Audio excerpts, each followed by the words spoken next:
Do you know which is the best way to enhance your game, and to be able to read and react to anything the defense will try against you? Well, this is what the game enhancement goal is, placing you in a game situation or scenario, where you are forced to choose the proper option at that moment, and attack using your strongest skills already gained through the skill enhancement. People may think, this is team training, but it's not, and even if it can be done together with your team, it is an individual approach to teach you the game in tiny details.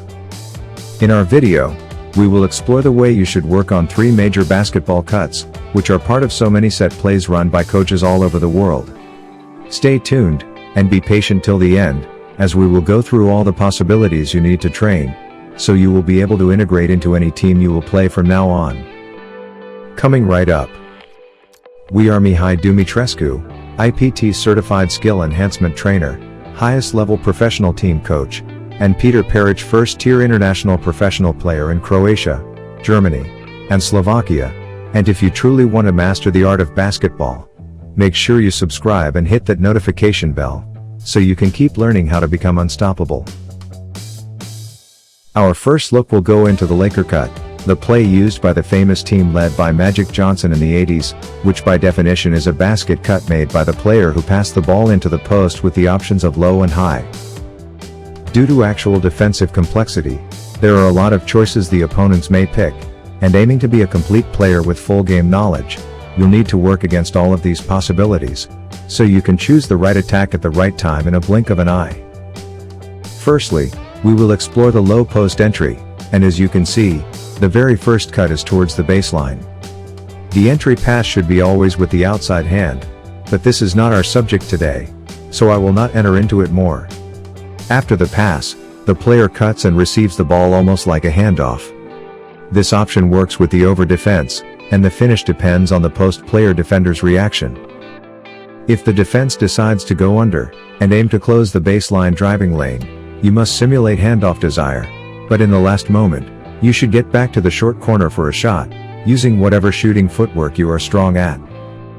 We can consider the previous situation, but this time the defender gets back somehow, or he decides to switch. One option here can be a backdoor cut from the short corner. Even if you need to know that in the case of the switch, the first look for the post player will be to attack the mismatch, this is not our focus today, as that is more of a team concept approach. If the defender wants to overplay you and takes out your baseline cut, it is a right to choose a middle cut with a reverse finish by using the rim as protection for the post defender's block. The finish is not relevant for the Laker cut learning, but mixing up your finishes will help you to explore more. We did layups, power stops, and floaters, but you can do whatever comes to your mind. Let's suppose we are in the same scenario, but now the post defender switches. You should cut wide towards the free throws line, for a pass and fadeaway jumper. If he closes you out, you can always use a spin move and finish at the rim, as one option of many you can think about by yourself. Let's move to the high post pass entry where the options look similar, but the spacing will be different. If you can baseline cut, there will be plenty of room to drive as you lock your defender well, and usually, the paint defense will be forced to help, so you can produce unexpected passes as Magic did with so much greatness. Then, you can cut to the short corner, if the defense will go under, and as you can see, the open space is huge now. In case of closeout, in this generous space, the back door will be a strong choice, as the pass is much easier to be completed securely. Again, as for the low post, the middle cut is good to use when the opponent will try to overplay you, aiming to stop the baseline penetration. The space inside the paint can be a little more limited in this situation, but if the drive is not possible, you can opt for a shot, as we've done in our session. And if they switch early, which in my opinion is rather unlikely, you can add a spin to attack the inside. Try it first without defense, and later with a partner or even a coach to guard you, so you can apply what you've learned, read quickly and react in the best way. All of those will lead you to a lot of mistakes, but as soon as your brain will know how to do it, everything will fire up and will become easy and pleasant. Let's move on to another famous play, the shallow cut, which is the action designed to allow the ball handler and the cutter to exchange positions out on the court. Usually, both are initially behind the three-point line, in different spots. The main goal of the shallow cut is to move the defense and to find the crack within, and we have to admit, that it creates huge opportunities from this point of view. Our first look starts with a pass from the cutter, Pero, to the ball handler, me, on the wing. Then, Pero cuts toward the basket at the same time as I dribble toward his initial place. As Pero gets down under the defense line, he needs to cut back to my original starting point. Out of the shallow cut, there can be a lot of reactions, but the three-point shot is the most likely to happen. The defense can be tricked by the first cut, and there will be enough time for the shot, but it is mandatory to train it, so you will be used to reading it and reacting quickly, by shooting on the catch.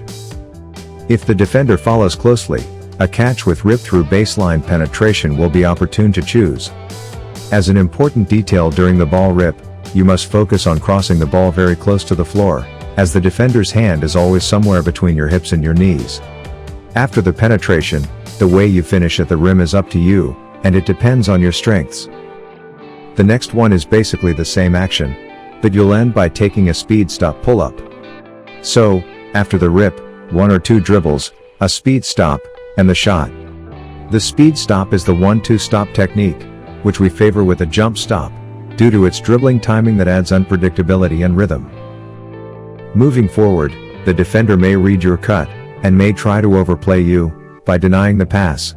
For this one, you'll need a little communication with the ball handler, and as soon he starts dribbling towards you, you can backdoor cut for an easy basket. Of course, there is a good possibility for a handoff, but if you think a little bit about how the defense can act, this doesn't bring big advantages. Our last pick is a corner fill by you, as the cutter, which is the normal way any motion works in basketball when the ball handler penetrates in the middle. The ball is kicked out for a corner shot, and you should have a good opportunity there. You need to train your shallow cut all over the perimeter, starting from different spots, left and right, so you can explore your finishes from as many positions as you can. As you progress, add defense to it, and add it to your knowledge, as a strong game skill.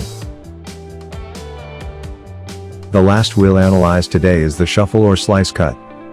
This is a diagonal cut from the wing to the baseline corner, short or long. There will be 2 screens set for the cutter in the close high post, or elbow, and at the far low post, or opposite block. The player will use the screens, and the goal is to receive the ball from the counter side wing for a quick catch and shoot or drive. The reads are arising, same as for the previous actions, from the way the defense will treat the shuffle cut. You can use the screens in a few ways, going up through the top side which is between the screener and the center of the court, going through the bottom side, which is between the screen and the basket, or a combination of those. It all depends on where you can lock the defender, and how he will react after the first screen. Anyway, the first shot you'll need to train is the short corner catch and shoot. As you can see in our session, Pero went up but also under the screens, and you can try the same. This shot is the most probable to be used, and if you master it, you will have easy shots most of the time, and multiple options in case of a closeout. The next one is the three-point corner shot, which will be tougher, as the defender has much more space and time to recover and contest it. That is why, as soon as you get out of the low post screen, you'll need to accelerate with all you have, which will make the shot even harder. But once you can make it consistently, all the coaches and teammates will look for you, for the simple reason that anyone needs quick hitters during the game. Another possible reaction is to catch, rip and drive baseline. Remember, the rip has to be as close to the floor as possible, for 2 reasons, low stance and full ball protection. You can finish with any kind of layup, or reverse, depending on how you feel it, and what is your skill level. If we stick in the same scenario, short corner catch on the run, instead of turning for the rip, you can use a spin seal, as Pero shows here, and attack the baseline aggressively. The last 2 actions are welcome when the defender goes under the screen or closes out too deep. The defender might try to follow you over the first screen, and he can be late behind you. In such a case the best option is to curl after the high screen and go for middle penetration. It will be even an easy basket, or a very nice pass if they decide to switch during your cut. You've noticed that Pero used the screen on the upper side. If he goes bottom, no matter how the defender follows him, over or under, there is always a good chance for a lob pass and an alley-oop finish. This is one of the nicest ways to finish, and every time you'll make it, the fans will go crazy, and you will win their hearts for good. All of these finishes may look easy, or normal to you, but only if you train all of them without and later with defense, you will be able to choose the right solution during a game. So, it is a must to enhance your game like this, today for these 3 situations, and tomorrow for others to come on our channel. Follow us, as we are focused to reveal to you all you need to know, and how to train for the highest basketball level, no matter how tall you are, how strong you are, or how fast you are. Try those, and let us know how it was, and don't forget to ask anything you need to understand better. Check the videos up here too, as we believe you will love them and you will find them very useful. Hope you've enjoyed this one, and we remind you to subscribe and give us a thumbs up. Also, if you haven't done it yet, set your notifications on, so you'll not lose anything in the future.